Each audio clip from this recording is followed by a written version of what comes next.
My name's Tony Morbin. I'm the Editor-in-Chief at SC Media UK. We're here today with Jon Fielding, Managing Director, EMEA Apricorn, to talk about recent research from Apricorn showing how massively ill-prepared companies are for the introduction of GDPR, which came into enforcement last month.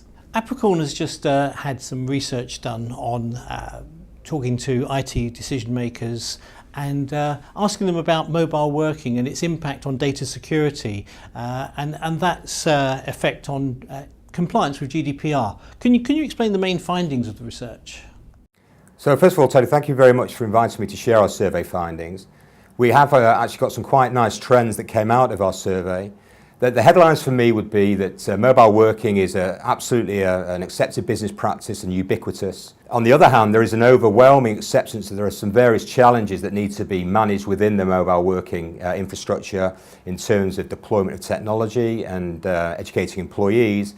And that then leads to recognition that mobile working actually increases quite markedly the liability for data breach and increases, adds more challenge to compliance with regulations like the European Union General Data Protection Regulation that's just come into enforcement. So if I dive into the numbers a bit more, 100% of our respondents were very clear that they have mobile workers at least some of the time within their organisation. We found on average about a third of the employee community, so 37%, so actually a bit more than a third, are mobile workers, which is a fairly large cohort. Within that, 95% of our respondents admitted that they had challenges with the deployment and the complexity of technology they thought was required to support their mobile workers in terms of data protection, employee education. And that led to quite a worrying response that 1 in 5, around about 18% of our respondents claimed that their mobile workers didn't care about security. So then that leads to the fact that 44% were saying that they felt that mobile working increased their risk to a data breach, and in fact 1/3, 32%, had actually already experienced a data breach as a direct result of mobile working. And then furthermore, 30%, just under a third, were recognising that mobile working was going to increase their challenge to comply with the EU GDPR regulations.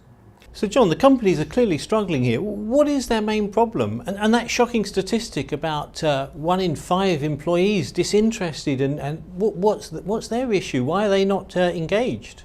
So I think we could break that issue into two parts. So on the employee side, we find that employees absolutely value ease of use and over security. So if there's a security solution put in place that hampers the working model of an employee, they're going to try and find a way around it. So the first thing that organisations need to do is look at making sure that, as best they can, their security implementation and support of mobile working is automated and is invisible to the user and gives them no choice. On the flip side, the organisations that we surveyed, 53% of them were saying that they were struggling with the complexity of the technology that they felt they needed to deploy in support of mobile working. 54% was saying that even though they felt that their employees were going to comply with IT security policy, they didn't have the necessary tools and education. And so one distinct trend that we pulled out of the survey, we were finding compared to the survey we ran last year, that organisations are moving towards just blocking the use of mobile devices rather than actually incorporating their use in a seamless way that would benefit the business. You mentioned companies blocking all removable media. Now, surely that's going to have an impact on their productivity. Well, absolutely. And we actually pulled out quite an interesting trend from the results compared to our survey last year. So this year, 50% of our respondents said that they had an information security policy that blocked removable media, whether it was enforced or not, compared to 2017, where a third of our respondents had the same response. And we had an interesting case study hit our desks the day that we got our results as well, where IBM had come out with a memo internally and said that they were blocking the use of USB devices across all of their employees globally. And within that memo, they themselves admitted it was a restrictive business practice. They cited two reasons. One, fear of loss, and secondly, fear of misuse, and obviously the financial and reputational damage that they could bring, which is a valid concern, but I feel it's quite a drastic knee-jerk reaction to an issue that they can solve maybe with a slight more sophisticated thought. So I would say, when we look at the issue of loss, yes, mobile devices get lost, but if you ensure that you have a corporately mandated, encrypted media, then obviously that data is protected and only available to authorized users. The second issue of misuse really plays to human resources and your kind of hiring plan. If you don't have trust in your employees, and I think all information security policies and bets are off, I mean, you have to rely on your employees to have some level of trust within the organization. And there was kind of quite an interesting spin-off from this as well, where people were saying, well, why would we need USBs at all? Why don't we just go to the cloud? And when I look at that, I say on the one hand, you have a corporately owned, corporately controlled piece of real estate that's hardware encrypted. On the other hand, you have somebody else's computers. And if you're worried about misuse, you've had no say in who's hired in that company. This is totally outside of your control. And it's a single point of attack of lots of different bits of data. So, I would say there are simple steps to take. I think a blanket ban is a restrictive business practice. I think what you can do is ensure that you have locked down your ports to a corporately improved piece of encrypted USB, for example, that it's only provided to employees with a valid business case and used for that type of device. And therefore, you have a level of risk management and risk protection by doing that. Blocking sounds like it's going to impact people's productivity.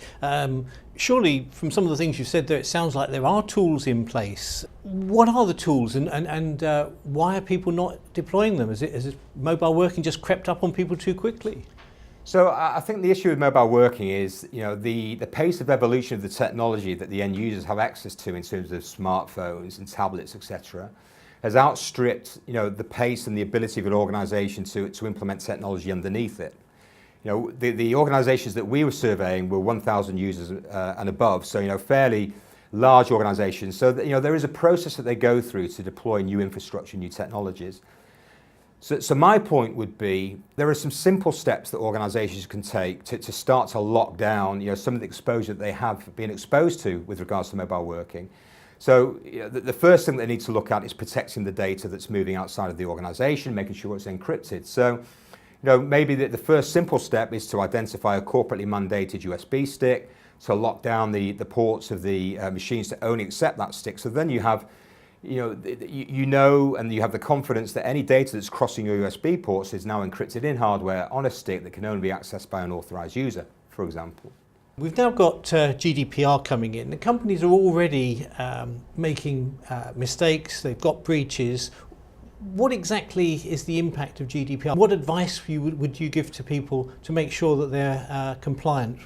Okay, so what I would say is that GDPR is just really a step change from the current, or the Data Privacy Act that was in play beforehand. So GDPR was enacted in April 2016. It came into enforcement May 25th, 2018.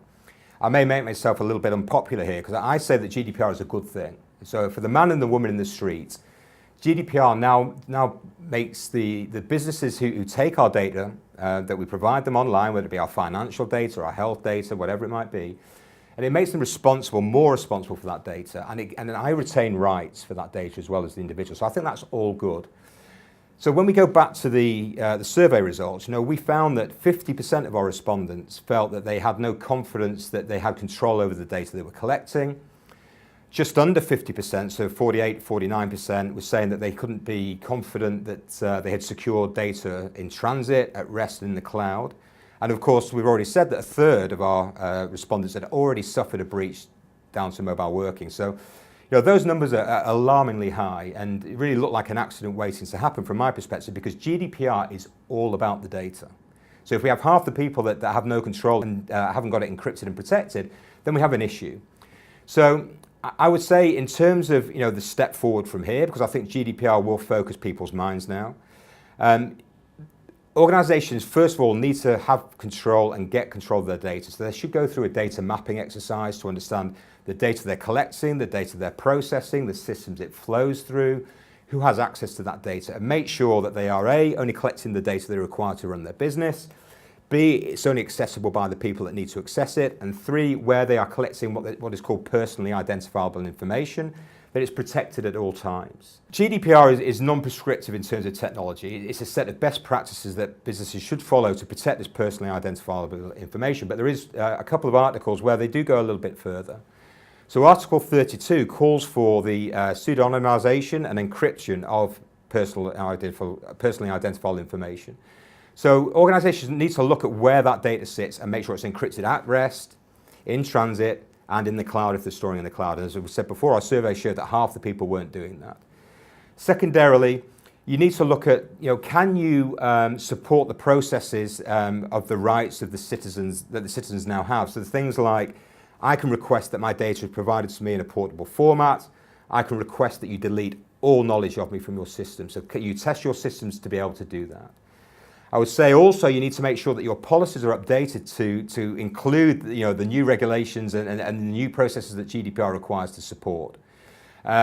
If you are mailing consumers, you need to make sure that first of all you have their consent, and second of all you have a very easy way for them to subscribe. So there are various different processes and practices within GDPR that I think are kind of simple to start with, but they are the starting point for GDPR compliance from my perspective.